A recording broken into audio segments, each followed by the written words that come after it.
ગુજરાત સરકારની મુખ્યમંત્રી યુવા સ્વાવલંબન યોજના હેઠળ આર્થિક રીતે નબળા અને તેજસ્વી વિદ્યાર્થીઓને મેડિકલ, એન્જિનિયરિંગ કે ડિપ્લોમા જેવા ઉચ્ચ શિક્ષણના કોર્સ માટે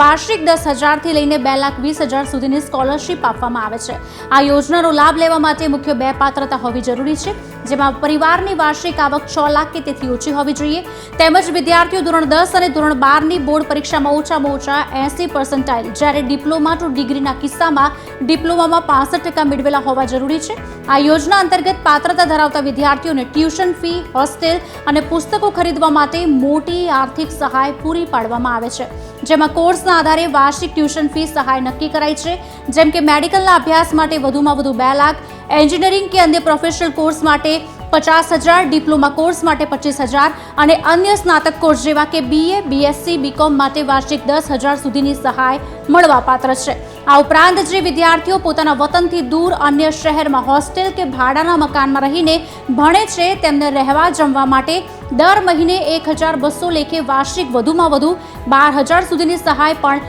ચૂકવવામાં આવે છે। આ સરકારી સ્કોલરશીપનો લાભ મેળવવા માટે વિદ્યાર્થીઓએ જરૂરી દસ્તાવેજ જેવા કે આધાર કાર્ડ, ધોરણ 10 અને 12ની માર્કશીટ, આવકનો દાખલો, કોલેજનું એડમિશન લેટર, ભરેલી ફીની પહોંચ, બેંક ખાતાની વિગતો જેમ કે પાસબુક, કેન્સલ ચેક અને હોસ્ટેલના રહેઠાણના દસ્તાવેજો સાથે સ્ક્રીન પર આપેલી સત્તાવાર વેબસાઇટ પર જઈને ઓનલાઈન અરજી કરવાની રહેશે।